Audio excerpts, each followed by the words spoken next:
están? Esto es Archivos y Pantallas número 133, la sexta temporada de nuestros diálogos en Radio La Tosca, ubicada en Sarmiento 623, si geográficamente nos plantamos, ubicada en el 95.1, en La Carina, en la Vieja Tonomac, en la Julieta, ubicada en internet en www.planbenoticias.com.ar.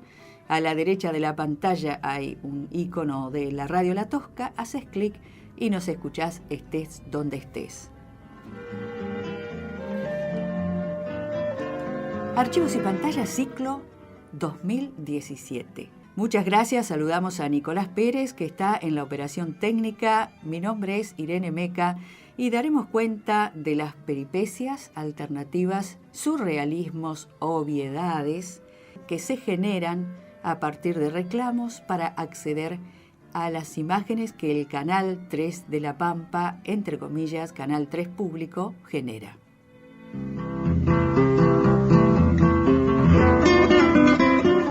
Y estamos en el 38 68 80, 38 68 81. Podéis escribirnos a memoriapampeana@cpnet.com.ar, imágenespampas@cpnet.com.ar, o te metés en la página de Facebook llamada Proyecto Recuperación del Archivo de Imagen y Sonido de LU89 Televisión Canal 3 y comenzás a navegar por la cantidad de notas, reclamos, denuncias, notas relacionadas con lo que tiene que ver con el mundo que genera un archivo audiovisual a modo de vivero.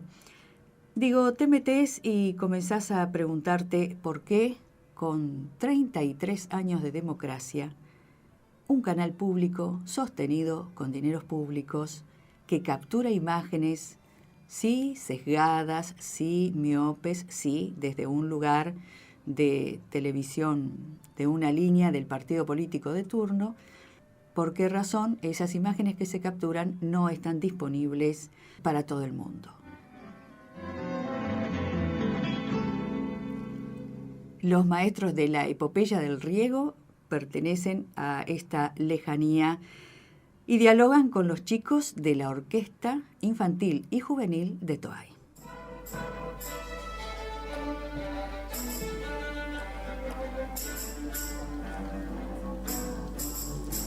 Ahí están los chicos de Toay interpretando la obra de Viviana Dal Santo, Claro en el Monte.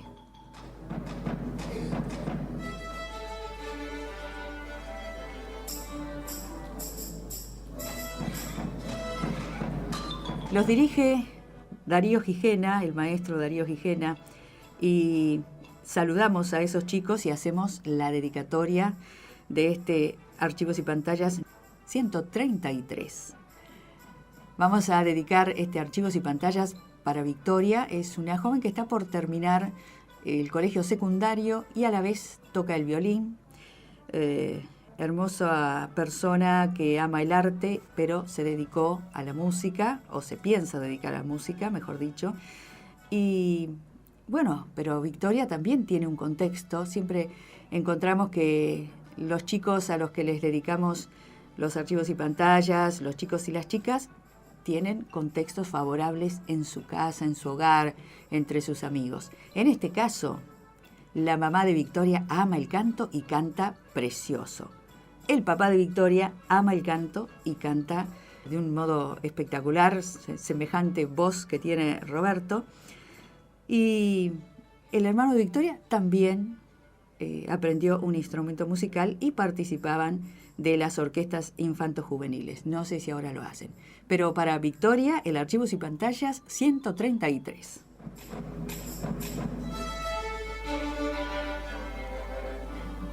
La metáfora del plato hondo. Nos meteremos en Honduras para dar cuenta de qué cosas desde el poder político, desde el funcionariato, se ponen al acceso de la población o cuáles son los silencios que se generan a partir de ocultar distintos videos, imágenes que se suponen no son convenientes, pero A esta altura, con las nuevas tecnologías, y escucharemos a Josefina Ludmer plantearlo, y la verdad que con las nuevas tecnologías es bastante ingenuo, no, pero sí una pretensión de tapar el sol con las manos. Así que antes de meternos en estos caminos de lo ocultado y los reclamos para desocultar archivos, vamos a comenzar arriba con Ordinarius.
Los archivos y pantallas nacieron allá por agosto de 2011 para dar cuenta de estos reclamos, trámites que hay que hacer para lo que casi todo el mundo entiende como elemental.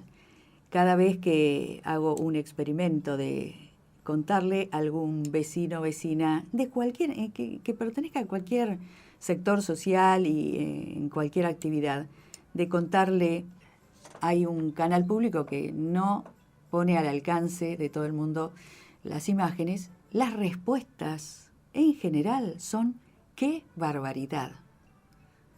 Por supuesto que debería existir ese archivo audiovisual accesible. Bueno, respuestas de ese tipo recibimos constantemente en esto que ha sido bastante experimental. Es decir, comenzar a reclamar por notas, entrevistas, para que se convoquen aquellos sectores que tienen que ver con la memoria colectiva, que tienen que ver con la memoria audiovisual y que digan lo que tienen que decir respecto de la importancia de conservar. Son cuestiones técnicas y operativas, donde se conserva, las condiciones de humedad, de calor, lo que haga falta en cuanto al espacio físico. Pero nos referimos también a lo que tienen que decir respecto de la cuestión simbólica. ¿Qué pasa con un pueblo, con una provincia joven como La Pampa, que tiene tantos problemas para proporcionar información pública? ¿por qué hay que ir a reclamar a la Fiscalía de Investigaciones, a la Justicia, respecto de información de salud, respecto de información estadística sobre violencia de género, respecto de las cuestiones de inseguridad, estadísticas, información, respecto de lo que ha emprendido el economista Aldo Copes? Emprendió la tarea de hacer preguntas como ¿cuántos pertenecen al aparato del Estado en cuanto a trabajadores? ¿Cuál es la dotación de un centro de salud? ¿Cuántos centros de salud hay? Preguntas elementalísimas. ¿Cuántos empleados públicos hay en La Pampa? ¿Qué hacen? Pero no concebido en términos economicistas, con el absurdo que se suele plantear respecto de aquellos que trabajan en el Estado, en términos de ninguneos, de ñoquis o de grasa militante. Estamos hablando de conocer nuestros recursos.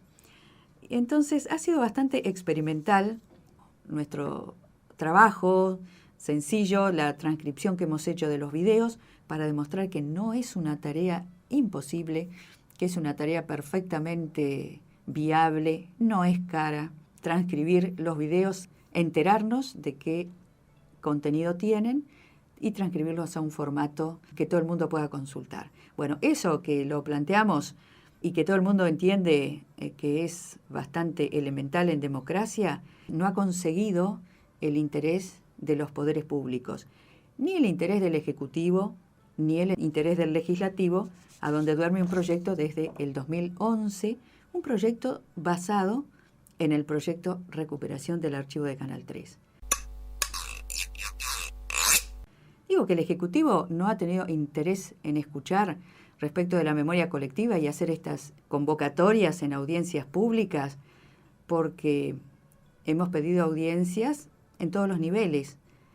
Y es notable y es experimental la dificultad que tienen en plantear públicamente posicionamientos, ¿no? Entonces, los pedidos han sido a los directores del canal público, a los subsecretarios de medios públicos, al gobernador de una provincia cuya administración es pública. Hemos dado cuenta de algunas cuestiones tan sorprendentes. Algunos cínicos dirán que no es sorprendente, pero aún así lo planteamos en ese punto. Digo, cuestiones sorprendentes como decir, está en agenda pública, pero no está visibilizado. Si está en agenda pública y no está visibilizado, no es público, no es público. Ahora, lo que queremos plantear en términos de los archivos y pantallas, mientras vamos llevando adelante estos reclamos, que aún no han recibido la atención que se merecen, en cuanto a derechos vulnerados, en cuanto a facilitar acceso a la información, también reflexionamos sobre qué hacen las tecnologías y cómo rompen estas cuestiones de tabiques y de divisiones en departamentos estancos como pasado, presente y futuro. Volvemos a poner la voz de la crítica literaria, la investigadora, la docente, brillante Josefina Ludmer, que hacía talleres en su casa en tiempos de la dictadura, en los tiempos duros. Y Josefina Ludmer hace una reflexión sobre qué hacen las tecnologías, si efectivamente hay cambios sociales o si lo que cambian son exclusivamente las tecnologías. Y qué hacen con esta cuestión del pasado, presente y futuro, cuando todo pareciera estar en un presente continuo y continuamente relatado.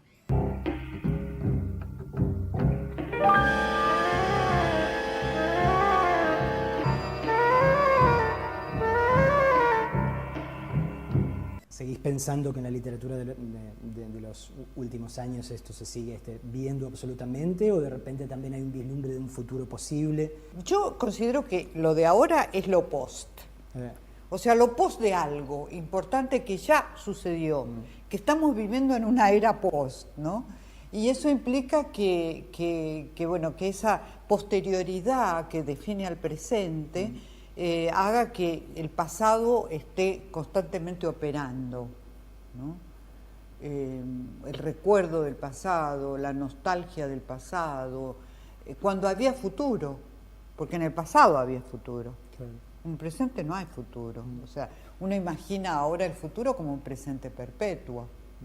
Entonces, esa nostalgia del pasado, cuando había futuro, cuando había utopías, cuando había algo que se podía esperar, sigue operando de algún modo, sobre todo en gente de mi generación, quizá gente más joven que no conoció ese estado de pasión, digamos, por el futuro, no tiene nostalgia, pero a mí me parece que el presente es aburrido en relación con el pasado, que estaba lleno de proyectos, planes, ¿no? con una especie de utopía revolucionaria, o por lo menos de cambio. Ahora es como que el cambio desapareció, la idea de cambio desapareció y entonces queda todo ahí, ¿no? En un presente que no va a evolucionar, que va a estar ahí, siempre presente, ¿no? Esa es la idea que yo tengo de esta temporalidad. Y al mismo tiempo todo por lo menos da la sensación de estar cambiando constantemente, ¿no? Sí, pero la tecnología es lo que cambia constantemente, ¿no? No sé si el espíritu de la gente cambia constantemente. Si tuviéramos oportunidad de conversar con Josefina Ludmer, le diríamos, en los ambientes en los que nosotros nos movemos y nos relacionamos, en el ámbito de Radio La Tosca y otros ámbitos donde se sigue pensando que hay posibilidad de proyectos, de planes y de cambios. Se sigue pensando que hay pasión por el futuro. Y esto que reflexiona Josefina Ludmer, que hay una suerte de pasado operando todo el tiempo con cierta nostalgia, tampoco tiene que ver con los reclamos en justicia que se vienen haciendo a partir de derechos vulnerados. Entonces las búsquedas de verdad, memoria y justicia no tiene nada que ver con una actitud de nostalgia hacia el pasado. Ella dice que las tecnologías es lo que cambia. Tiene dudas respecto de si hay cambios en el espíritu, pero lo que sí podemos decir es que desde los archivos y pantallas planteamos la necesidad de historizar los procesos, la necesidad de no quedarnos con la foto de lo que llamamos hoy, sino de encontrar motivos en cualquier fenómeno de la vida cotidiana que detectemos. Y tratamos de reflejarlo en cada programa, planteando estas dificultades y relatando los bloqueos a la información, pero también planteando lo que ocurre hoy. A modo de ejemplo, se puede vivir en un barrio que se ha inundado durante años y años, que tiene derrames cloacales, que tiene reclamos de inundaciones, y después de haber vivido 3 décadas, esos vecinos nuestros escuchan desde el poder político: hay que tirar abajo este barrio, nunca debió construirse, esto era una zona inundable. Los derechos de estos vecinos nuestros en sus reclamos son sostenidos por lo que se puede historizar, qué promesas le hicieron durante esas 3 décadas. Tomemos un determinado lapso, un determinado corpus de documentación y veamos qué se dijo, qué se prometió, qué se hizo, qué se decía, qué se hacía, qué se hizo efectivamente, a modo de ejemplo con un barrio que se inunda. Quien tiene clarísimo la cuestión de la importancia de historizar para poder comprender el presente y la importancia de que los medios se comprometan a través del efectivo y serio ejercicio del periodismo de investigación en buscar archivos y en activarlos, es la periodista, investigadora y docente Natalia Vinelli, que el año pasado visitó Radio La Tosca y visitó Santa Rosa. Natalia, en un minutito, explica por qué los medios tienen que plantear los archivos en términos orales, televisivos o de prensa gráfica o lo que fuera.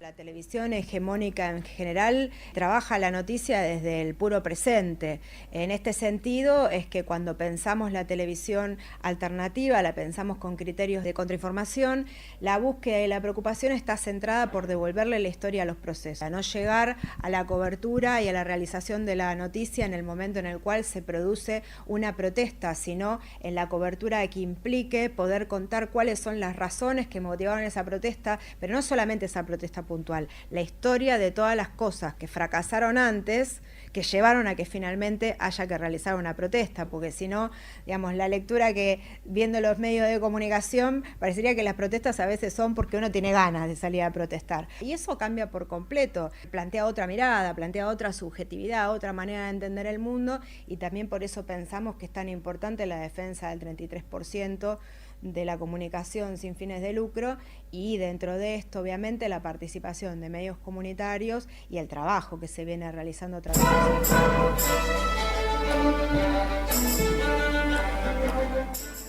No es puro presente, sino que tiene un origen que se va construyendo ese puro presente, y la historia de ese proceso es fundamental, tal cual lo planteaba, y tiene que ver con otro modo de concebir el mundo, es no apostar a la desmemoria, no apostar a la impunidad.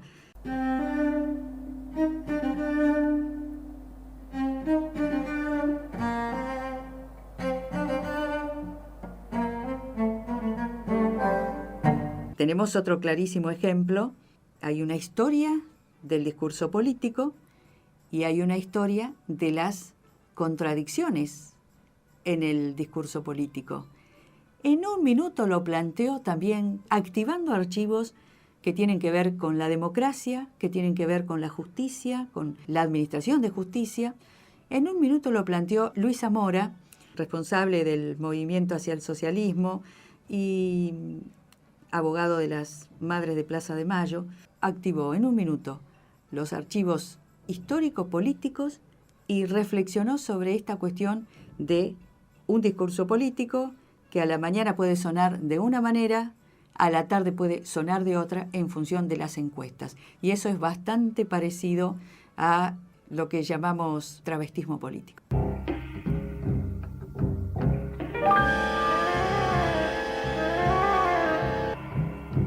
Después de 40 años de intervención en los juicios, yo he visto juicios de la dictadura que no rechazaban a los habeas corpus y después empezaron a escuchar a los militares en la época de Alfonsín. O sea que claro, sorpresas no tengo sorpresas. Ninguna. No, ni me sorprende Caito de Nolasco, no me sorprende ninguno de ellos. Tampoco Rosati, ni Rosenkrantz, ni ninguno. Rosenkrantz trabajó con Niño. Niño era asesor de Alfonsín, digamos, un intelectual con Malamud Gotti, que orientaron la política de derechos humanos de Alfonsín. Bueno, Rosenkrantz ya trabajaba muy joven, trabajaba con... O sea, y bueno, y ahora tiene todo.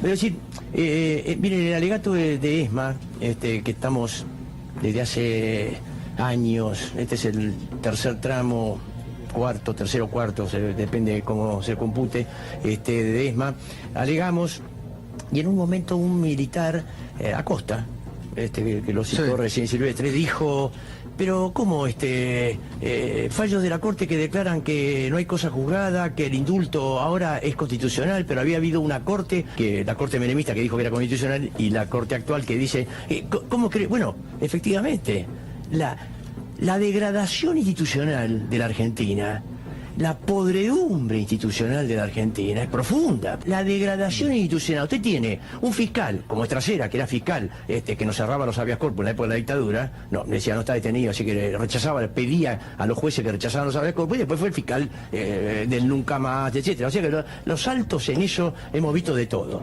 Y efectivamente hubo una corte que, basada en argumentos jurídicos, dijo que los indultos eran constitucionales, que se adecuaban al derecho penal internacional. Bueno, y después ellos mismos empezaron a cambiar con distintos fallos. Con el caso Priebke, con el caso Sossenberger, o sea, iban cambiando. Bueno, esto de hoy no es pero el problema de fondo es la institucionalidad degradada de la Argentina. Así como un dirigente político salta de un lado para el otro, usted tiene a Carrió que dice, Macri es un corrupto, es un delincuente, y de golpe, pum, alianza con Macri y con el corrupto y con el delincuente. ¿Y para qué?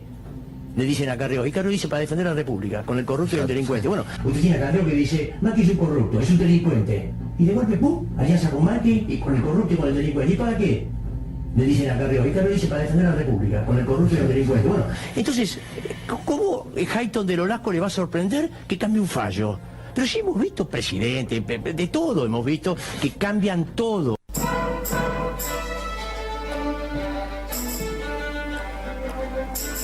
Son cambios que no recomendamos, son cambios que significan traición, poca convicción en los principios que estas gentes sostienen, como poca convicción hubo en las actitudes, las concepciones políticas que llevaron a disociar los videos del canal público y acercarlos, migrarlos hacia el Archivo Histórico Provincial.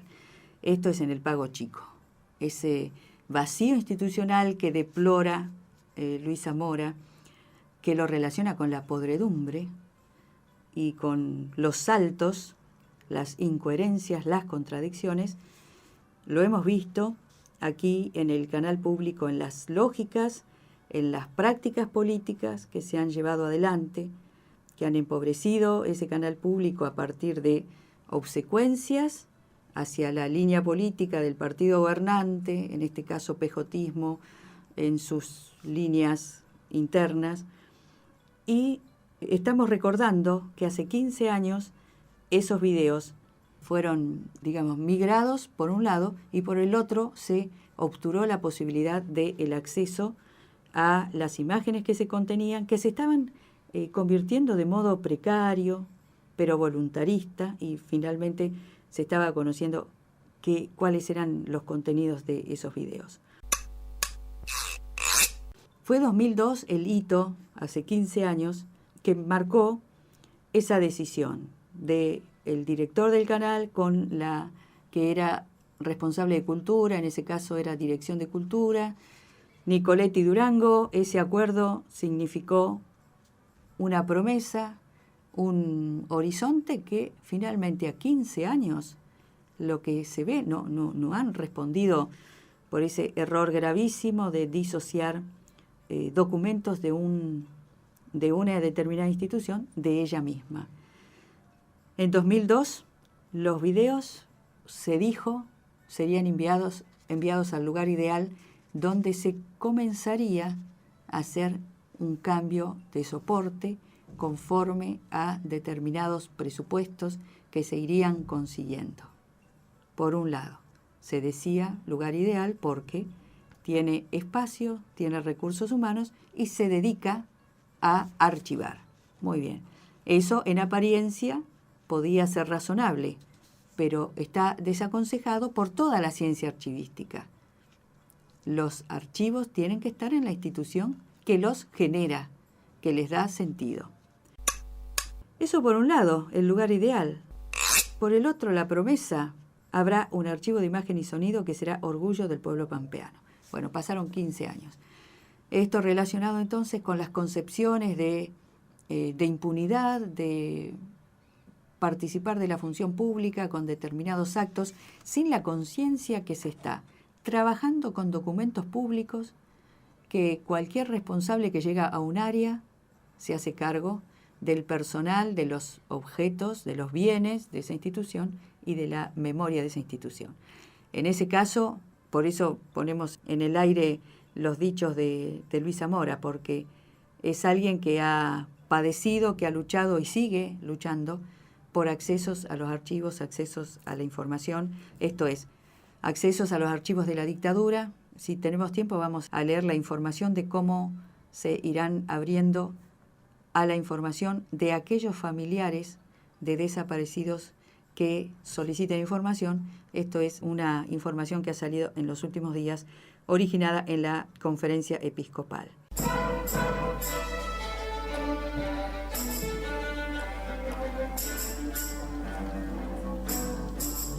Ahora vamos a celebrar un archivo musical. Vamos a cambiar un poquito el aire. El archivo musical llamado Banda Sinfónica de La Pampa, aquella banda sinfónica que tenía gente contratada, precarizada, que fue ninguneada y que a partir de una crisis profunda, ahora no, hace bastante ya que viene demostrando un nivel excelente. Eso sí que es un orgullo para La Pampa. Estuvieron en el Centro Cultural Kirchner y allí estuvieron tocando y bueno, vamos a escucharlos en un clásico emblemático pampeano.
Toda una línea de contenidos en cuanto a archivos musicales se pueden ir activando, se pueden ir recuperando, convirtiendo a DVD y facilitando el acceso a esos videos, a ese contenido, que tiene que ver con la banda, que tiene que ver con el bardino, que tiene que ver con Alpatacal, que se puede encontrar, que se puede recuperar para historizar procesos tal cual planteaba Natalia Vinelli. Esto de la banda en el Centro Cultural Kirchner tiene una historia de más de 100 años. Ahora, se puede historizar también el ninguneo que han tenido los músicos de la banda, la miseria que se le pagaba en salarios. No sé cómo estarán ahora, pero estarán como todo el mundo con salarios menores a los dignos. Hemos escuchado a Hugo Mesa Salma contar qué penosos que eran los ingresos de la banda, cuánto ha sido el ninguneo desde áreas en términos economicistas o en términos de presupuestos. El punto al que queremos llegar, siempre terminamos en la metáfora del vivero. Al recuperar videos musicales y políticos y deportivos y todos aquellos que se hayan podido salvar, lo que vamos a comprender es esta posibilidad de explicarnos a nosotros mismos cómo son los fenómenos, cuánto hay de falencias, cuánto hubo a favor para que lleguemos a las situaciones que lleguemos. Y en este caso sí que saludamos a los músicos de la banda sinfónica.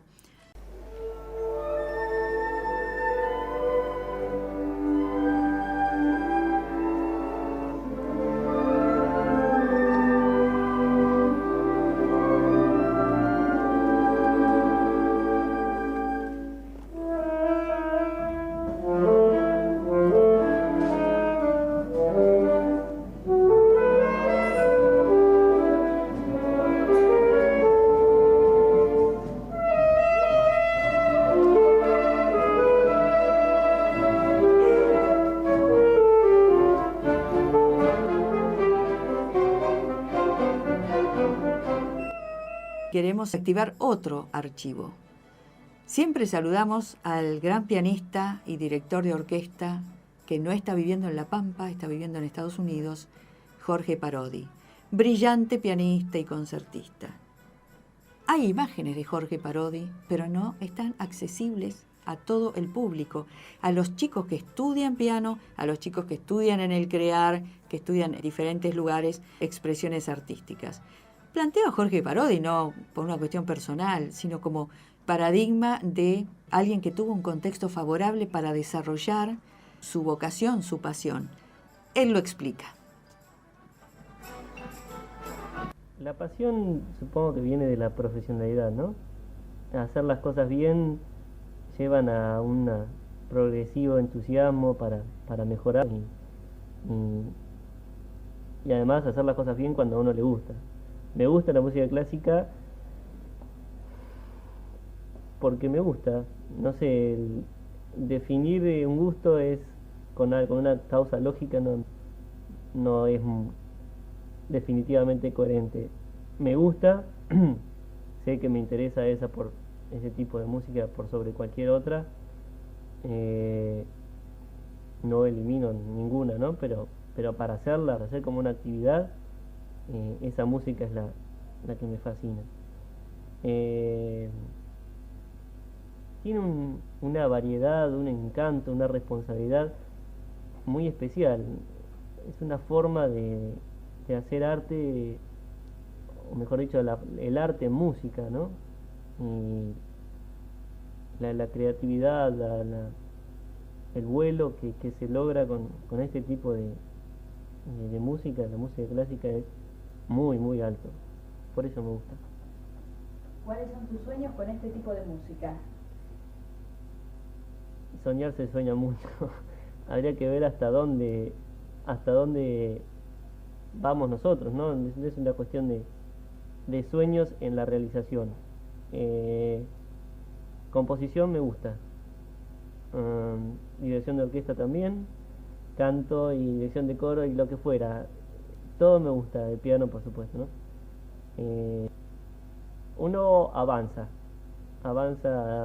firme hasta donde puede y el rumbo lo marca un poco la capacidad para no limitarse, no dejar de estar, y el resto del mundo, ¿no? El entorno que condiciona, limita o posibilita. Condiciona, limita o posibilita determinado grupo del staff de los funcionarios que prefieren los silencios, que prefieren los ocultamientos, que prefieren, o mejor dicho, apuestan a que las cuestiones de los archivos no interesan.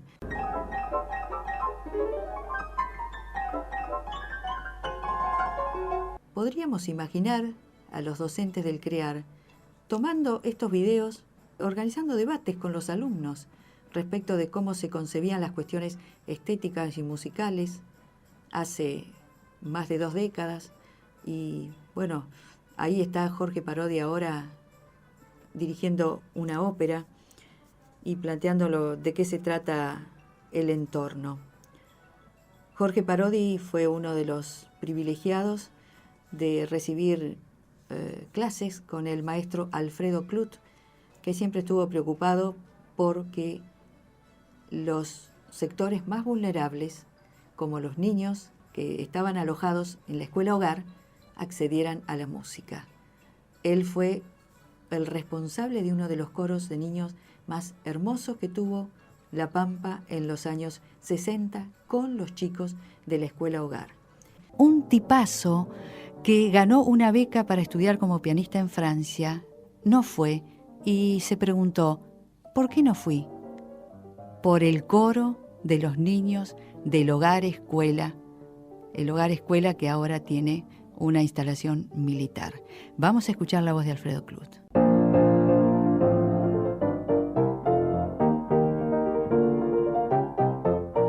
Hay música de la llamada clásica que está escrita con tecnicismo exagerado y con frialdad manifiesta. Esa es la música. Y hay tangos que son muy inspirados, que tienen melodías pero hermosísimas, y si no, pensemos en Troilo, en Cobian, en toda esa gente que tenían una fuente de inspiración inagotable, en el folclore, bueno, en todas partes. Y a veces encontramos un músico en la precordillera tocando la quena también. Seguro. Porque hay maneras y maneras de tocar la quena. Maestro, si yo estudio piano, ¿puedo tocar el clavicémbalo? Sí, pero hay que hacer un curso de adaptación, porque el mecanismo del teclado y de la percusión es muy distinto. Sirve la técnica del piano, más diría que antes de estudiar el clavicémbalo habría que empezar por el piano. El teclado es mucho más flojo, entonces requiere un ataque distinto, porque si no da la impresión de que en lugar de discutir golpea directamente, ¿no? Y es un instrumento tan suave que se diga que es de la familia del arpa. En este caso, 2 intérpretes de clavicémbalo con el bellísimo concierto de Bach. ¿Lo escuchamos? Hermosísimo. El primer movimiento es el Allegro, adelante.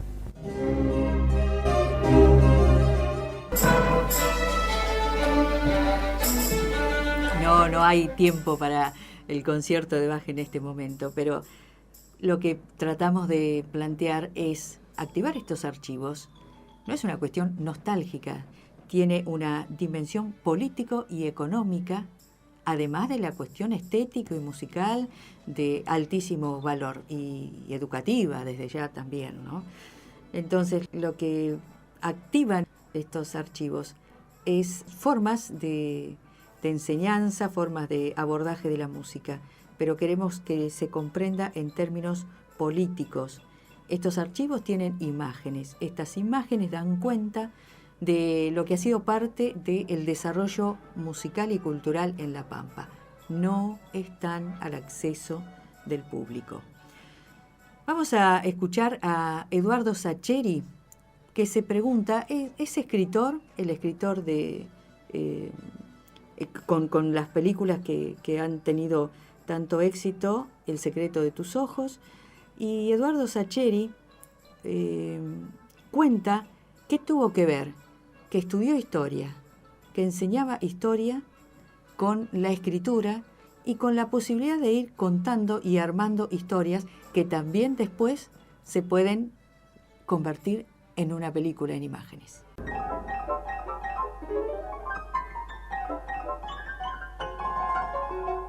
De ser profe de historia, el contexto.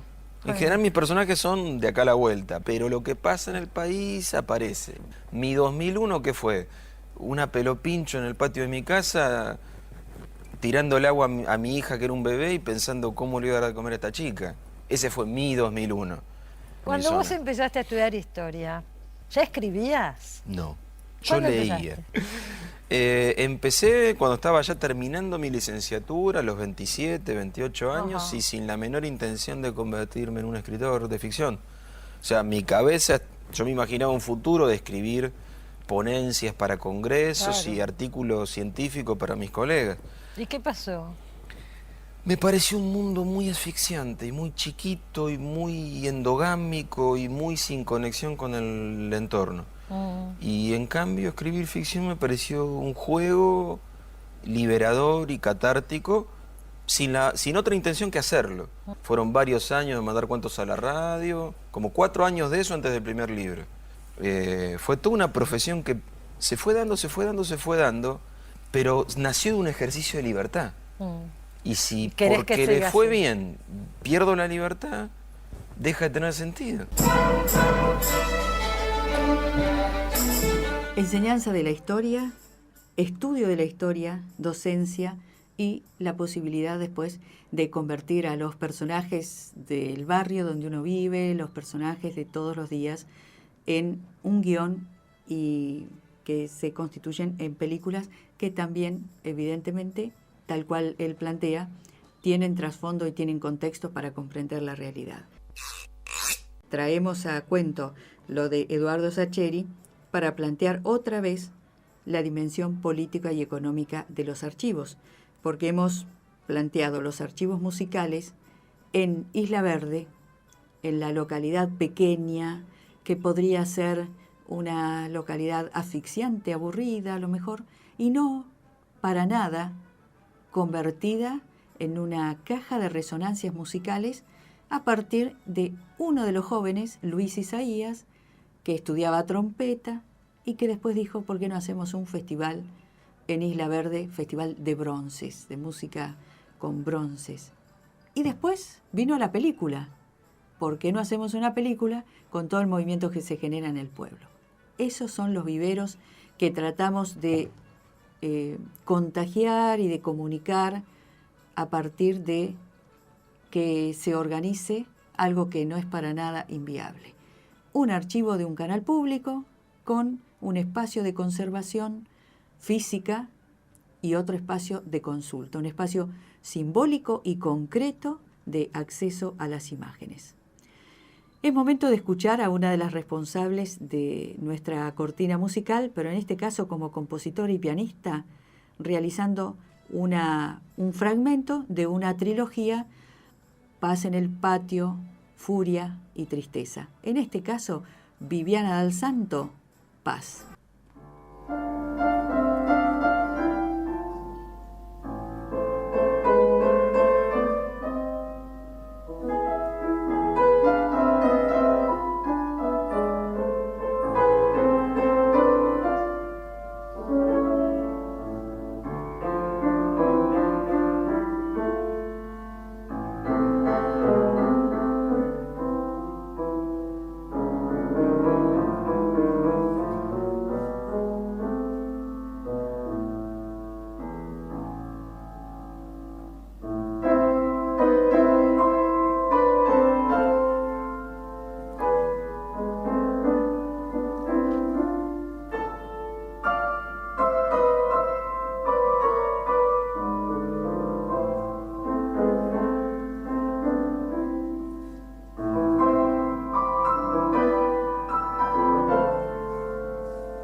Somos Radio La Tosca.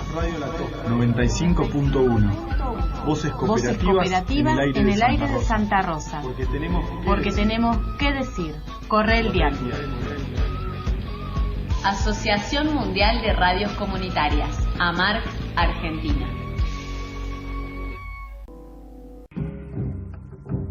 Con la cuestión del archivo uno siente a veces que no quieren, son los propios gobiernos o muchas de sus figuras que no quieren que se abran, que circulen libremente archivos, porque la población podría contrastar lo que ellos decían hace 5 o 10 años atrás con lo que dicen hoy. Entonces te encontrarías con que gente que hoy es, qué sé yo, finge ser progresista, etcétera, 5 años atrás era todo lo contrario, y hace 10 años era todo lo contrario. Al poder le molesta la verdad, siempre ha sido así y siempre va a ser así. Al poder le molesta la verdad, y la apertura y el juego de los archivos nos permite acercarnos un poquito más a tener una imagen más compleja de lo que la realidad es y a husmear un poquito mejor lo que es la verdad.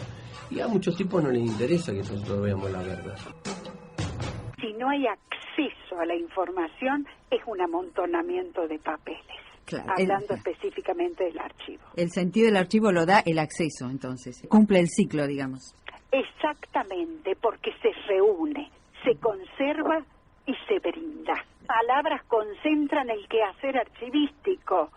No se reúne para tenerlo nada más que bajo 7 llaves, porque ese no es el sentido, y porque muchas veces en el siglo XX, sobre todo primera mitad, eran pocos investigadores los que iban al archivo, estudiosos de la historia, genealogías. Claro. Hoy en día hay toda una demanda de nuevos investigadores desde la sociología, desde la antropología cultural, desde la geografía humana, de la psicología laboral, que quiere acceder a la información. Los funcionarios no son conscientes del valor de los documentos que ellos producen. Esos documentos pertenecen al pueblo. Es responder con transparencia, con responsabilidad y brindando acceso al ciudadano. Archivos y pantallas en Radio La Tosca, los sábados a las 4 de la tarde.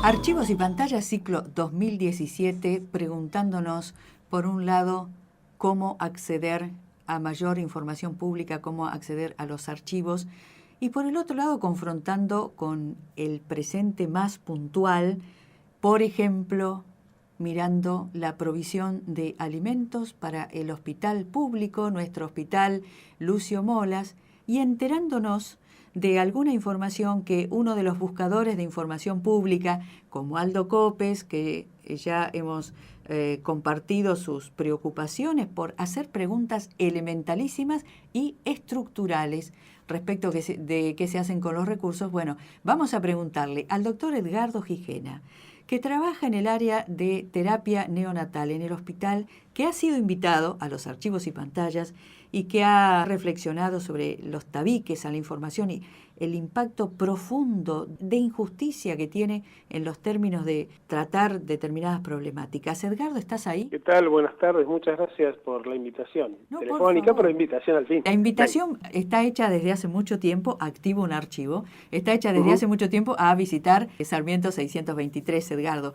Pero en este caso nos sorprendió el comunicado de un sector del CITRASAP. ¿Cómo fue el acceso a la información de un nuevo servicio de alimentos en el Hospital Lucio Molas? Bueno, mira, el contexto de esto es que, de este punto, es que hay una empresa que se llama Food Rush, Sociedad Anónima, que es una empresa de Capital Federal. Si uno la googlea, ve que tiene domicilio en Capital Federal, que se dedica al catering y que también se dedica a la venta de carnes, rojas, dice de su página, rojas, blancas como pollos y pescados, y también embutidos. Esa empresa, que está en Capital, en la ciudad de Santa Rosa, presta 2 servicios, en 2 lugares. En la cocina de Lucio Molas, haciendo el catering, o sea, fabricando la comida para los enfermos, niños y adultos, y los trabajadores, y también en las cárceles acá de la ciudad. Entonces, lo que sucedió la semana pasada es que esa empresa, cuyo único trabajo es esas 2 cocinas, la gestión y el trabajo de fabricar comida en esos 2 lugares, se le descubrió en la ciudad un depósito con 20.000 kilos, con 20 toneladas de comida no apta para consumo humano. La primera presunción que uno tiene, digamos, si esta es una empresa que no es de acá, y tiene un depósito de comida acá en Santa Rosa, y cuyo único trabajo que tiene acá en Santa Rosa es la fabricación de menús en el hospital para trabajadores internados y en la cárcel, uno primero, digamos, un entrenamiento mínimo de idea automático, es decir, la comida iba a ir a parar a esas cocinas, a Lucio Molas y a las cárceles. Sí, hasta ahí la información que surgió con esta sorpresa desagradable, ¿sí? Y las preguntas que irán apareciendo respecto de, oh, sorpresa, ¿está tercerizada la elaboración de alimentos en el Lucio Molas? Claro, eso sí, desde noviembre del año pasado está privatizado el área de la cocina. Pero una cosa interesante es que frente a este hecho social importantísimo, la actitud que tiene la dirección del hospital, el representante político del ministerio en el hospital, la dirección del hospital es, no, acá está todo bien, acá no pasa nada. Entonces, como diciendo, uno lo primero que piensa es, pero ¿cómo, digamos, entonces esa comida, cómo sabe él que estaba todo bien? Lo que está diciendo es, esa comida que estaba en ese depósito, la empresa que presta servicio en el hospital, no venía acá, uno supone, entonces iría para el lado de los presos, diría uno. Y la segunda pregunta que uno se hace es, ¿cómo sabe él que no iba para la cocina del hospital? Y él lo que dice ahí, lo que dice el ministerio, no es él el director, es lo que dice el ministerio, el planteo del ministerio es, quienes están garantizando, dice, no, el servicio de alimentación del hospital es el que me está diciendo que acá todo está bien. ¿Qué es lo que esto significa? Esto significa que el ministerio está diciendo, no, está poniendo en la cabeza de los trabajadores del hospital, del sector de alimentación del hospital, del servicio de nutrición del hospital, la garantía de que la empresa está haciendo bien las cosas. ¿Cuál es el problema? Que las nutricionistas lo que ven son las características, nosotros llamamos, no vamos a usar nombres técnicos, las características, el aspecto que tienen las materias primas que trae la empresa cuando va a fabricar la comida ahí adentro. Sí, se ve muy lindo. A veces por las características externas, a veces puede darse cuenta de si los productos están bien o no, pero no puede darse cuenta, por ejemplo, el certificado de procedencia. Por ejemplo, el Código Alimentario Argentino dice que ninguna comida que uno no pueda demostrar de dónde vino es consumible.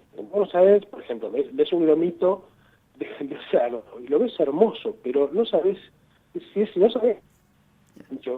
Y si fue visto por bromatología, por ahí te pescas una triquinosis. Entonces, para disminuir las enfermedades que vienen con los alimentos, hay que cumplir una serie de normas, que no lo puede, y hay que llevar la comida con una cierta documentación. No es el trabajo de las nutricionistas del hospital. Entonces, lo que el Ministerio de Salud nos quiere hacer creer, que, y lo que es peor, le pone la responsabilidad en la cabeza al servicio de nutrición del hospital, que todos los controles que se le deben hacer a la comida, se hacen en un servicio de nutrición, cuando hay organismos municipales, provinciales y nacionales, como por ejemplo el Servicio de Bromatología Municipal, Provincial, el SENASA. Fui a hablar el otro día con el SENASA. Si esos pollos que le encontraron a la empresa, porque era mucho pollo, según me han dicho los periodistas, es pollo que provenía de otra provincia, el SENASA tiene, el servicio, la parte de bromatología del SENASA tendría que haber intervenido. Claro. Es decir, porque no se puede pasar pollo de una provincia a otra sin el certificado del SENASA, es que te permite el tránsito transprovincial. Y eso no tenía ningún certificado de origen de nada, tampoco tenía certificado de vencimiento, no tenía fecha de vencimiento. Entonces, nos extraña cómo el Ministerio sale inmediatamente a defender a la empresa, en vez de decir, no, esperen, ante la mínima sospecha vamos a averiguar qué es lo que está pasando acá. No vamos a dejar bajo un manto de duda la comida que le damos a los enfermos, que son biológicamente están más vulnerables que cualquiera de los que están afuera, se supone, porque por eso están enfermos ahí adentro. Claro. Nosotros no le vamos a agregar un factor de riesgo más con la comida. Entonces, nos llamó esto mucho la atención y nos hizo poner el ojo en algo que nosotros ya veníamos poniendo el ojo, que es el asunto de los contratos, la privatización del hospital, que lamentablemente un sector de nuestro sindicato, el Sindicato de Trabajadores de Salud, no dice una sola palabra, porque cuando se privatiza la cocina, nuestro sindicato no dice absolutamente nada. Es otro sindicato hermano el que pone en evidencia, pone a la luz pública este problema a fin del año pasado. Nosotros estábamos atrás de esto porque sabíamos que uno de los objetivos a privatizar dentro del hospital era en la cocina, como así también es el patio, etc. Cuando estuviste en Archivos y Pantallas había señalado lo que se negaba desde el poder público, digamos, desde el funcionariato, la cuestión de la privatización. En la cara de ustedes les negaban que estaba privatizado el servicio del parque. Resulta que después batallaron hasta que encontraron un documento que así lo atestiguaba.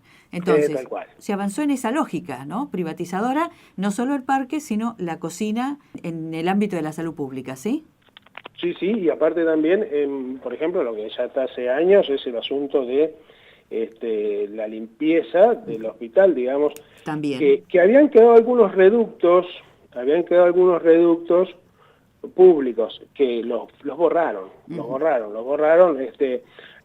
El asunto es que nosotros empezamos a poner, nosotros estábamos atentos a la cocina porque teníamos una propuesta, nosotros fuimos una lista dentro de las elecciones de CITRASAP, que en las últimas elecciones, que fueron a fin del año pasado, que nosotros hicimos denuncias públicas de fraude, y no solo denuncias, lo llevamos a la justicia, lamentablemente, para que hiciera un amparo y convocara nuevas elecciones. Lamentablemente la justicia no quiso tomar este asunto, rechazó nuestro pedido de amparo in limine, o sea que ni lo consideró y nos mandó a la vía administrativa. La vía administrativa es mandar cartas a Buenos Aires, al Ministerio de Trabajo, eso tarda muchísimo tiempo, realmente no es operativo. Claro. Pero nosotros dentro de nuestra propuesta, de una de las propuestas de nuestra lista, estaba el asunto de hacer una cocina centralizada. Esta es una cocina pública dentro del hospital, incluso habíamos hablado con gente que es docente. Acá hay muchas escuelas de cocina en la ciudad y hay gente que sabe sobre gestión de cocina. Entonces habíamos construido un pequeño proyectito que pensábamos difundirlo en la campaña. Después todo terminó como terminó, pero estábamos muy atentos al tema de la cocina y no vimos salir nunca la licitación pública, ni tampoco información de cómo se contrató a esta empresa. De repente la vimos a esta empresa aparecer. Entonces empezamos a atar cabos y un poco con el decreto que firmó el gobernador aprobando lo que había hecho el Hospital Lucio Molas con esta empresa, empezamos a sacar cuenta. Nosotros sabíamos que son 300 raciones más o menos diarias, y si el costo es 110, más o menos lo que le cuesta al Estado de esta empresa, o por lo menos lo que, si las cuentas dan, es más o menos 1 millón de pesos, y ahí entendimos por qué no habían hecho licitación pública, no porque nos hubieran informado, nadie informa nada, ni nadie explica por qué se contrató y no otra, nadie explica por qué, habiendo tanto chef y tanta gente que sabe de cocina en la ciudad y escuelas de cocina y qué sé yo, no se construye algo local, más cuando es una política provincial, la cuestión del compre pampeano. Entonces bueno, dice, che, que compre pampeano para el Ministerio de Salud no va, o digamos que es una cosa, un discurseo nomás. Cuando decís nadie explica, ¿es metafórico o es literal? No, por supuesto, digamos, es decir, tiene todas las connotaciones metafóricas porque, digamos, no es solo literal en el sentido de que nadie da cuenta de esta situación, sino que cuanto más encriptado, cuanto más nebulosas queden ciertas cuestiones del manejo de la cosa pública, mejor, porque aunque no hagamos cosas raras, si mostramos puede haber problemas, así que siempre a alguno se le ocurre preguntar alguna cosa que no hay que preguntar, así que pero me parece que esa es una característica de la gestión de los gobiernos pampeanos de que yo estoy acá, digamos, yo hace más o menos 14 años, yo soy pampeano, pero volví a La Pampa hace 14 años y esa es la sensación que tengo, digamos, no sé, digamos... Bueno, esa nebulosa flota en el ámbito de la salud pública, en el ámbito del canal público... Por eso, de la cosa pública, digo yo digo del manejo de la cosa pública, digamos, no estoy hablando solamente de salud pública, digamos, es una forma de manejar la cosa pública negándole al otro que entienda los argumentos de por qué elegiste, porque si vos explicás mucho por ahí encontrás alguno que te empiece a cuestionar y encima vos le diste elementos. Me parece que esa es la lógica profundamente antidemocrática, así desde... Por supuesto, te niega como ciudadano, digamos, te niega como no te niega como individuo, digamos, pero sí como actor social y político, no te da elemento, entonces vos querés, jamás vas a poder hacer una propuesta de nada, si vos no tenés elementos, digamos, si no te aportan herramientas, no te dicen cómo es más, te hacen bullying después, ¿viste? Porque, digamos, si vos tirás una propuesta y ellos saben que tienen un montón de información que vos no tenés, entonces te ridiculizan públicamente. Claro, hemos reiteradamente pasado en Archivos y Pantallas la voz de Atilio Borón diciendo, si no tenemos los datos, primero, el proyecto que quisiéramos presentar queda débil porque no tenemos los datos suficientes, por un lado, pero por el otro avanzan otros proyectos, como avanza una tercerización. Por supuesto. Entonces, a favor de cierto... Pero aparte yo creo que eso es una política, ¿no? O sea, eso no es azaroso.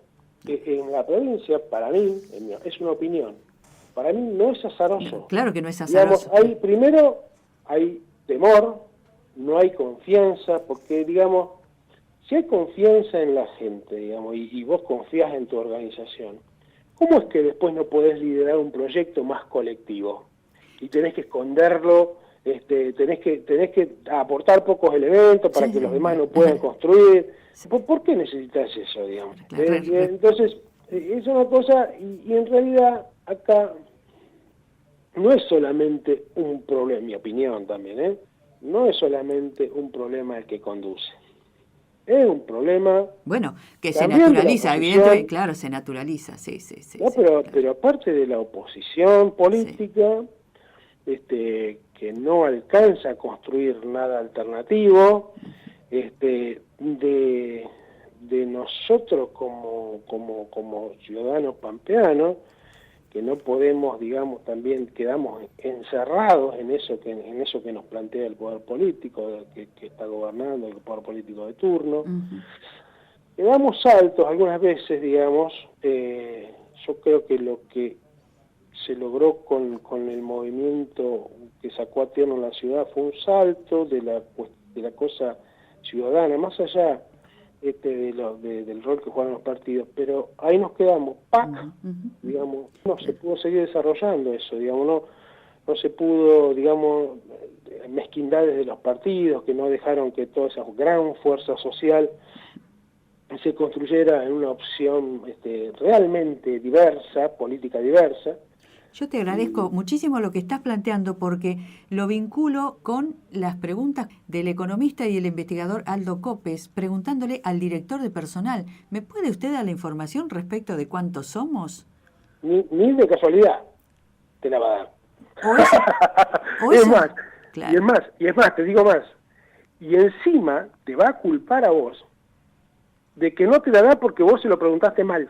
Es una de las cosas que nosotros decimos a los funcionarios. Ellos hacen de la extracción de la información pública toda una ciencia muy difícil de acceder para que no está ahí.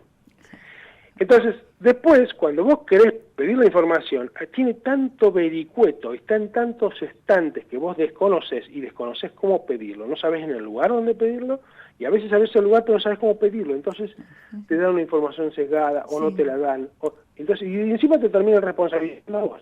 Una de las estrategias que valoramos es el recorrido que ha contado Aldo Copes, es decir, vaya a la Cámara de Diputados, de la Cámara de Diputados vuelva al Ejecutivo, del Ejecutivo vaya a la Fiscalía de Investigación Administrativa, de la Fiscalía vaya a la Justicia, bueno, digamos, pero que queden antecedentes de que son prácticas profundamente autoritarias, antidemocráticas, y abonan esto que estamos señalando. Por un lado, la falta de acceso de ejercicio de nuestros derechos a la información pública y las tercerizaciones que estamos viendo. De hecho, después vienen las sorpresas que hemos estado divulgando también, como escuchar, por ejemplo, a 2 funcionarios públicos decir, a este barrio hay que pasarle la topadora. Nunca debió dificultarse. También las complicidades sindicales. Yo digo, la complicidad, el silencio que está guardando el Citrasap sobre la privatización de la cocina, que no dijo ni una palabra. Se lo vamos a preguntar. Y ahora sobre esto, vuelve a no decir una palabra, digamos, decir, cuando vos tenés compromisos con tu patrón, digamos, los que se perjudican son los trabajadores. Se lo vamos a preguntar porque, tomando así algunos casos que se convierten en paradigmáticos, que resultan perplejidades como, por ejemplo, esto, decir, bueno, alimentos en mal estado, resulta que era un servicio para el hospital y para la gente que está privada de la libertad. Bien, hablemos entonces en términos de derechos humanos, abordemos eso y abordémoslo en términos de la información pública. Ahora, ¿qué fueron a decir a la Fiscalía o qué eco tuvieron, Edgardo?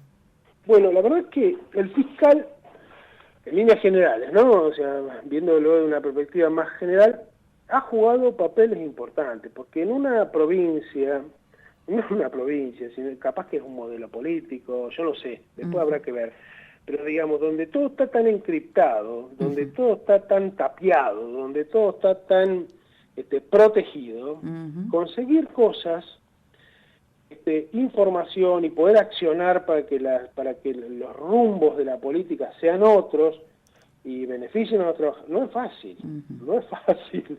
Sí. Entonces, y la Fiscalía se ha convertido en un instrumento que nos ha permitido avanzar en estas cuestiones, en un ambiente así como el que venimos hablando, digamos. De secretos de la OTAN. ¿Cómo? De secretos de la OTAN. Claro, sabes que yo hace mucho leí un libro de Walsh, que no me acuerdo si era Quién mató a Rosendo, pero era uno de esos. O la masacre, ¿cómo era? Operación Masacre. Operación Masacre, me parece que era Operación Masacre. Ahí él decía que hasta los gobiernos más autoritarios, digamos que siempre hay un resquicio. Vos viste que ahí en Operación Masacre él logró descubrir, se habían matado en un aniversario de la...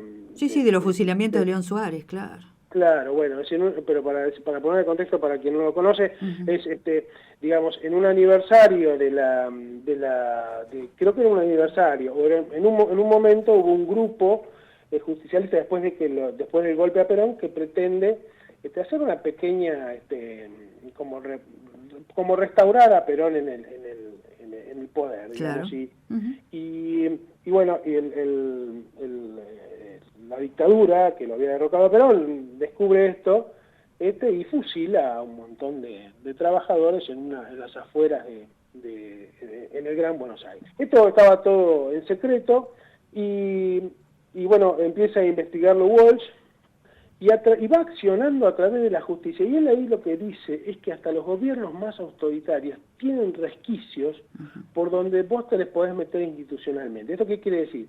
Digamos que hasta la justicia controlada, manejada por ese gobierno autoritario, antidemocrático, siempre capaz que algún resquicio tenés para avanzar en algo. Por supuesto que esta es una visión bastante esperanzada, pero él lo vivió en carne propia. Entonces, esta es la actitud que nosotros tenemos. En ese marco, digamos, de ese contexto que tenemos, difícil, antidemocrático, en muchos sentidos, no es que no estamos viviendo en democracia, pero es una cosa que nos limita mucho nuestras posibilidades de accionar objetos políticos, porque no tenemos acceso a la información, se nos hace terriblemente difícil, digamos, cuando vos te transformás en un actor y sos vulnerable económicamente, ahí te vienen con dureza y te dejan sin trabajo tal vez, digamos. Las asfixias de otro tipo, claro. Entonces todo es muy difícil, pero aún en esos contextos difíciles, es posible, sabemos que los jueces pasan por los caminos de los partidos, primero, y por el visto bueno de los partidos, muchos de ellos son exmilitantes políticos, los militantes siguen siendo, qué sé yo, pero vienen de los partidos, vos ves que venían de funcionarios y pasan a ser jueces. La posibilidad de ir sembrando con estos casos antecedentes, como el caso de violencia de género, pedido de información, inseguridad, el IPAB, información, etcétera, etcétera, nos va a dar la posibilidad de hacer algún encuentro para señalar cómo este mapa de los bloqueos a la información. Y tenemos que despedirte en este momento porque vamos a hablar con el responsable del documental Bienaventurados los mansos, de qué modo el poder político y religioso se vincula también para la red de silencios y finalmente de vulneraciones de derechos. Vamos a ir siguiendo esto para responder a las preguntas. ¿Por qué otro avance más en tercerización? Y la Fiscalía... ¿Cómo fue el contrato? Claro. ¿Qué dice el contrato de los controles de la materia prima? Yo tengo una lista ahí de cosas que le pedimos al fiscal. Vamos a estar en contacto a ver qué responden a la Fiscalía y bueno, y eso es información pública. Nosotros también. Muchas gracias. No, muchas gracias a vos. Hasta la próxima. Chau, chau. Archivos y pantallas en Radio La Tosca, los sábados a las 4 de la tarde.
Somos Radio La Tosca.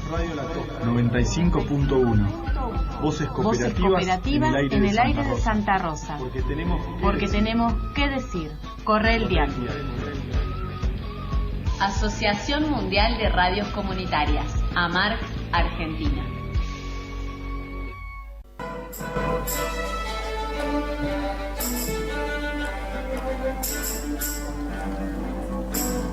Archivos y Pantallas, ciclo 2017, la sexta temporada, siempre indagando en la cuestión del acceso a los archivos en términos de información pública. Y la Biblioteca Cultural, de alguna manera, a través de Silvio Tejada, está presente en hacer posible este puente para acceder a los archivos Escobar, los archivos de Patricio Escobar, en términos de encontrar una problemática, querer saber de qué se trata cierta cuestión institucional de ciertos poderes y después convertir eso en imágenes, en un documental, en películas y después socializarlo y difundirlo para que todo el mundo pueda acceder a sus producciones en Internet. Estamos con Patricio Escobar, responsable de la mirada sobre el poder que acumula una institución religiosa en vínculos con el poder político, en este caso la Iglesia Católica. Patricio, es un gusto que estés acá. Muchas gracias por invitarme. Presentando Bienaventurados los Mansos. Y a partir de la información que hemos tenido, de los adelantos de la película, algunos audios, sabemos que te interesó esa problemática y básicamente nos llamó la atención la decisión de decir, vamos a meternos en la Iglesia Católica, en aquellos referentes, con las voces propias. Sí. Nosotros, por lo general, nuestros documentales tratamos de estén las dos campanas. Son documentales periodísticos que tratan una temática y nos podemos investigar, ¿no? Y a partir de ahí tenemos a los posibles personajes. Y siempre tratamos de que sean personajes que hablen sobre la temática y que tengan una cierta responsabilidad, obviamente. Y en este caso queríamos entrevistar a la jerarquía de la Iglesia, más allá de que teníamos algunas entrevistas con los que se llaman curas villeros, todo su trabajo que hacen en los barrios, y a partir de ahí queríamos también tener la palabra de la jerarquía. Entonces hicimos una entrevista con Arancedo, con Casareto y con Baciotto. ¿Fue difícil que accedieran? En realidad, sí, es difícil. Hubo muchos con Poli, por ejemplo, que no aceptó ser entrevistado. En realidad él no habla con ningún periodista, nos dijeron, así que no quiso dar entrevistas. Y otros, jerarquía de la Iglesia, que tampoco quisieron saber nada, que bueno, obviamente muy respetado. En cuanto a Arancedo, sí, no hubo problema. Le dijimos, estamos en una película sobre la Iglesia Católica, relacionada con esto del poder político de la Iglesia y su trabajo también en los territorios, de los dos lados, ¿no? Y accedió, no hubo ningún problema. En cuanto a Baciotto y Casareto, lo encontramos en distintas actividades que se hacen en la Iglesia Católica y pudimos entrevistarlos ahí en ese momento, digamos, ¿no? No fue una entrevista pautada tal día, tal hora, sino que en ese momento dijimos, podemos hacer una entrevista, fuimos en la cámara y accedieron. Sí, porque es bastante hermética la cuestión de la jerarquía eclesiástica. La verdad que sí, es muy difícil entrar, es muy difícil que te den bolilla, pero bueno, nuestras películas nos llevan unos cuantos años hacerla, alrededor de 2 o 3 años, y bueno, lo que tenemos es paciencia y tiempo y esperamos a que se pueda dar la entrevista, digamos, ¿no? ¿Qué percepción tuviste respecto del poder simbólico de estas jerarquías? Bueno, también hicimos una entrevista con Rubén Dri, porque lo que voy a decir lo dice Rubén Dri, que él decía que lo principal es el poder simbólico de esto, ¿no? de lo que usa la Iglesia Católica para su propio beneficio de poder político, ¿no? Utilizar la fe, utilizar la unión, digamos, de lo simbólico para utilizarlo políticamente, digamos, ¿no?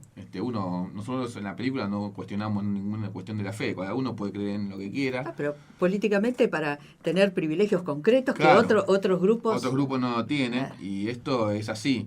Y investigando nos dimos cuenta que la Iglesia Católica tiene muchos privilegios a lo largo de todos estos años, estos siglos, digamos, pero principalmente en las dictaduras, ¿no? Eso me llamó mucha atención de cómo no solo en Argentina, sino en España, en Perú, en Italia, tienen privilegios que fueron a raíz de las dictaduras, ¿no? Por ejemplo, nosotros en nuestro país los privilegios de financieros que tiene el Estado laico que le paga a la Iglesia Católica, son de la última dictadura de Videla. Así que nuestros compañeros agnósticos sostienen el culto católico. Sí, claro. Seas o no católico, lo vas a sostener de alguna forma. ¿De qué forma?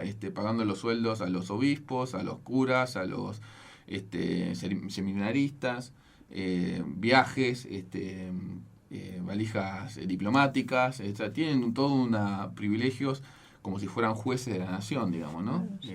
Van y vienen, uno no sabe que... No, y tampoco hay desde parte del Estado alguna auditoría sobre el tema. Es una caja negra ahí que se va para ahí. ¿Te llama la atención en democracia que todavía...? Sí, a mí me llama la atención. De hecho, nosotros hicimos antes de esta película, 2 películas antes, se llama ¿Qué democracia?, que es una crítica a la democracia representativa. Y nos llama la atención también que en democracia, después de 30 y pico de años de democracia, sigamos manteniendo leyes de la dictadura, privilegiando a un culto. Bueno, los archivos de la Comisión Episcopal, por ejemplo, ¿no? Bueno, claro, obviamente, el tema de si se van a abrir o no los archivos que tienen sobre la dictadura, ¿no? Casi todo el mundo sabe que la Iglesia Católica, en cierta forma, sobre todo la jerarquía, apoyó la última dictadura, apoyó de todo sentido, ¿no? Desde sostener moralmente a los que volvían de los vuelos de la muerte, ¿no? A esos que tiraban las personas al mar, muertas o semi-muertas, y cuando volvían había un cura que lo sostenía, ¿no? Y que decía que eso estaba bien, que lo hacían por la patria, etcétera, etcétera, etcétera, ¿no? Desde eso hasta tener información de dónde están algunos cuerpos, de dónde están algunos compañeros, bueno, y todo eso no se sabe, ¿no? Está todo encerrado. Hablando de archivos, obviamente, está en el Vaticano. El Vaticano tiene archivos, bueno, de todas las épocas, archivos gigantes, y que se van abriendo después de 30 años, no sé cuántos años son, pero que... ¿Van a proveer la información de acuerdo a los reclamos? De acuerdo a los reclamos, claro, eso fue donde salió en algunos diarios, de acuerdo a los reclamos que haya de familiares, claro. Según la justicia, ¿no? Lo que plantean en la justicia y qué tipo de... Pero bueno, en la misma película nosotros ponemos un archivo que anda dando vuelta ahí por YouTube, que es el mismo Bergoglio cuando cuando lo consultan por el tema de la ESMA, ¿no? Por la causa de la ESMA, en el 2008. Está Zamora ahí preguntándole como abogado de los desaparecidos, que cuente y que diga. Es muy interesante porque la declaración se la fueron o sea, tuvieron que tomar allá en el arzobispado. O sea, él no fue, o sea, el arzobispo no tiene por qué ir, eso también, ¿no? Es muy interesante, simbólicamente, como hablamos antes, no tiene por qué ir al juzgado, sino que tiene que ir el Estado, el juzgado tiene que ir, trasladarse al arzobispado para tomar declaración. Bueno, ahí está las imágenes de Bergoglio declarando en la causa ESMA, y donde se le pregunta una y mil veces que dé información, que él la tiene porque la vivió, sobre estos 2 curas desaparecidos, Llorios y ahora no me acuerdo el nombre. Claro, que Rubén Dri siempre mencionó. Claro, hay 2 curas desaparecidos que laburaban en los barrios y que Bergoglio en ese momento tenía información, y bueno, y ahí se muestra cómo él no fue uno de los reproches que se señalaba claramente. No dice por qué no cuenta a quién se lo dijo, cuál fue la información, él habló con Macera, tenía información importante, y en la causa no lo cuenta. Y ahí nosotros pusimos esa imagen como una contraposición también de su participación en la dictadura, más allá que nosotros decimos que no nos metemos en si él es cómplice o no, más allá de eso, bueno, tuvo una participación de alguna forma, de hecho fue a dar testimonio en la... Además de los periodos más oscuros de vínculos en dictadura, poder eclesiástico, precisamente de algún modo legitimar o respaldar, ¿cómo sentís que con perspectiva histórica se ha construido este poder tan impresionante? Bueno, en la película también lo tomamos, y eso también se lo fuimos a preguntar a Dri, que nos cuente cómo se construyó el poder político de la Iglesia Católica, ¿no? Desde Constantino, porque fue, si bien era una religión perseguida por el Imperio Romano, terminó siendo la religión que perseguía a todas las otras religiones. ¿Sabes por qué te lo pregunto? Porque yo estaba recordando, cuando se trata de hacer recreaciones con el juicio de Galileo, sí, de Juana de Arco y de Sor Juana Inés de la Cruz, lo que se percibe en las preguntas y lo que se percibe en el poder simbólico religioso es un enfrentamiento con las cuestiones de avances de la ciencia, con avances de la lógica, con preguntas del ser humano que quiere crecer en conocimiento. Bueno, hay que obturar ese conocimiento para preguntar como preguntar. Es muy sorprendente eso. Nosotros hicimos una investigación, es muy sorprendente eso de cómo en cierta forma retrasa el avance de la sociedad, ¿no? De la cuestión de lo científico, como decís vos, hasta las cuestiones no sé, de por la el sociedad dogma misma. Que está ahí, ¿no? Claro, ellos son los que deciden eso. Bueno, la doctrina social de la Iglesia, que es un libro que es como la Biblia, pero aplicada a la posición de la Iglesia ante la política y la social. Es muy interesante ese libro para leerlo, seas o no cristiano, porque ahí ellos tienen toda la postura de cómo debe ser la vida, ¿no? Social. Y ahí dicen claramente, Dios es el rey del cosmos, digamos, ¿no? Nuestro Dios, ¿no?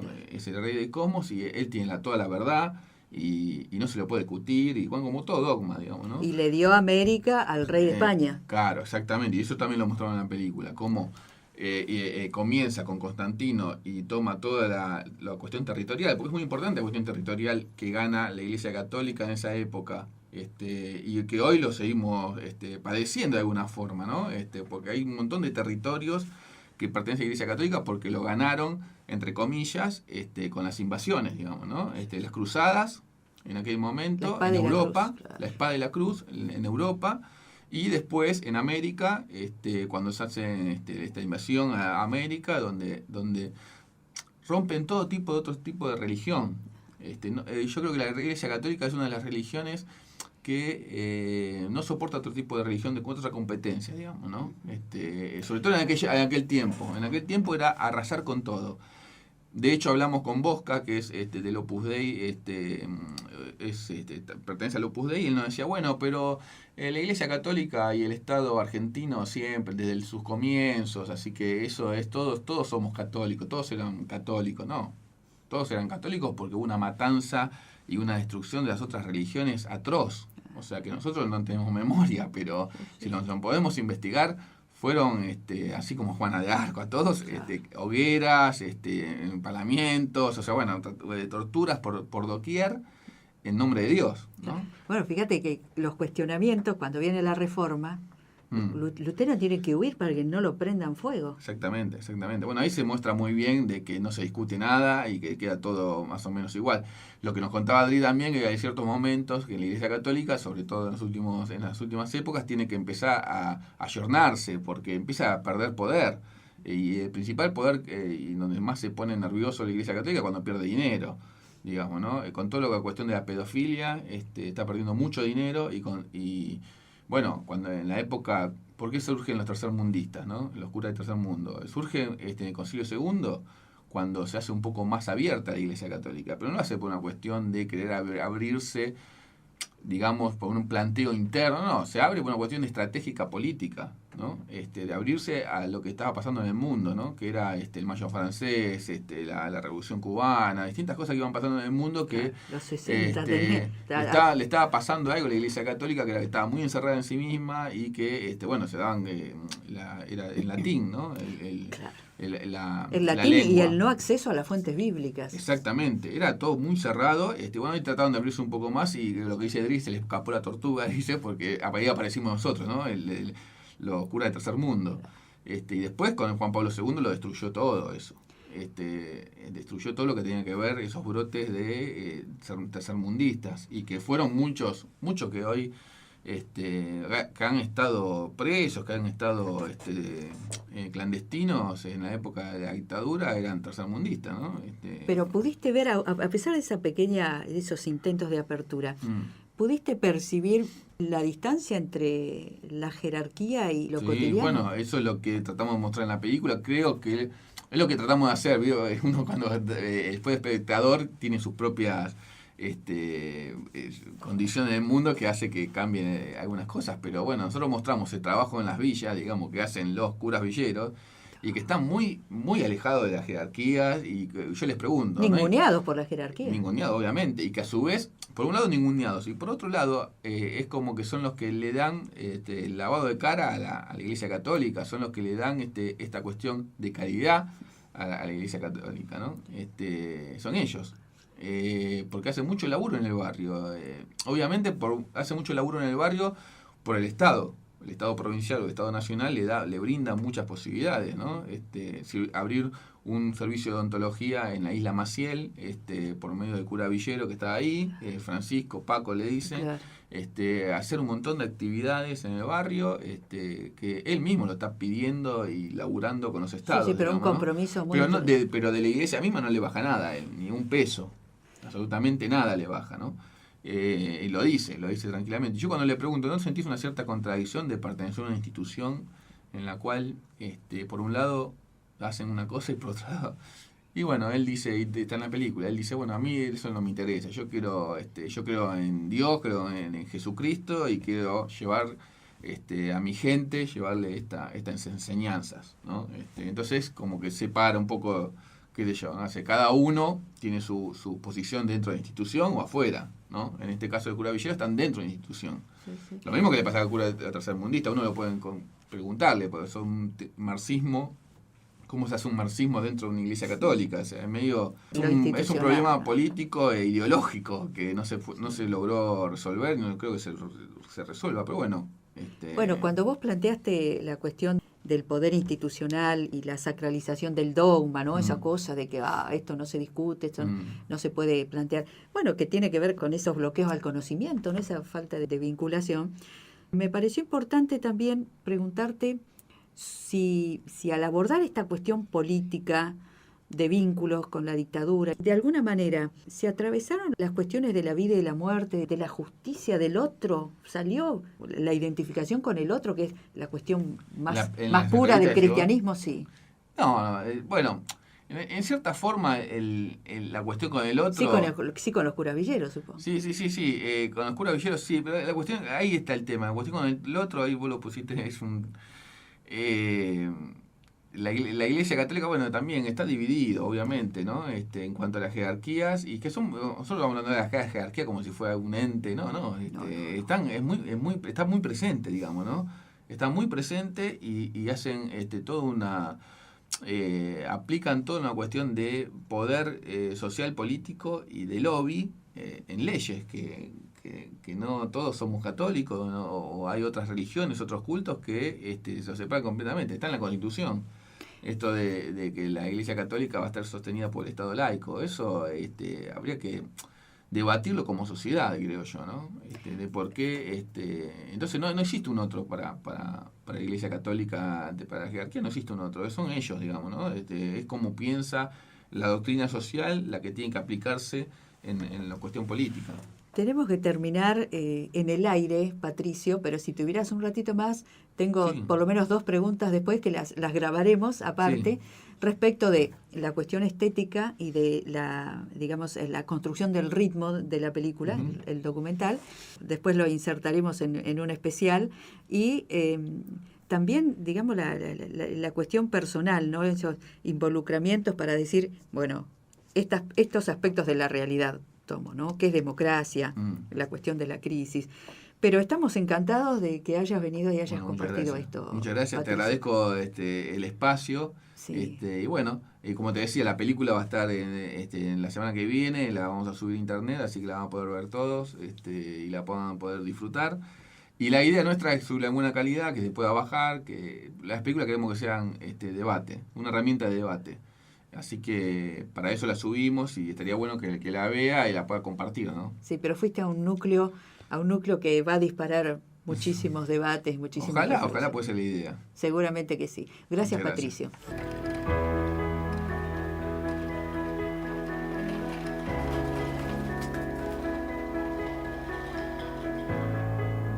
La construcción de la iglesia sacerdotal es una construcción de poder, y ese poder no se pierde, y cuando se está por perder se ve la manera nuevamente de recuperarlo.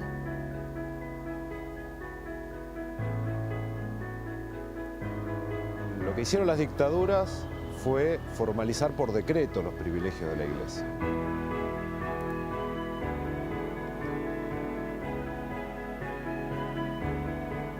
Participaba de esa explotación con un porcentaje de las ganancias. era un negocio para la Iglesia Católica, que no nos vengan con el verso que venían a cristianizar. Habrá habido errores, sí. ¿Qué vamos a hacer?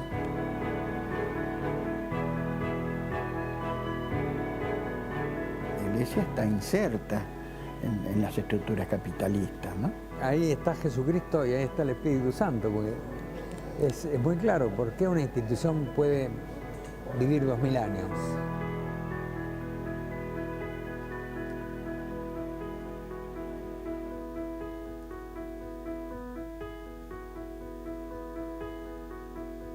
Nos vamos a ir despidiendo, porque los archivos miran más hacia el futuro que hacia el pasado, con los chicos de la orquesta y La Zona de Promesas, una versión que la verdad que da gusto escuchar a los chicos de la orquesta con esta versión de Cerati. Muchas gracias, Nicolás, por organizar nuestros archivos. Mi nombre es Irene Meca y volveremos el próximo sábado a partir de las 4 de la tarde. Chao.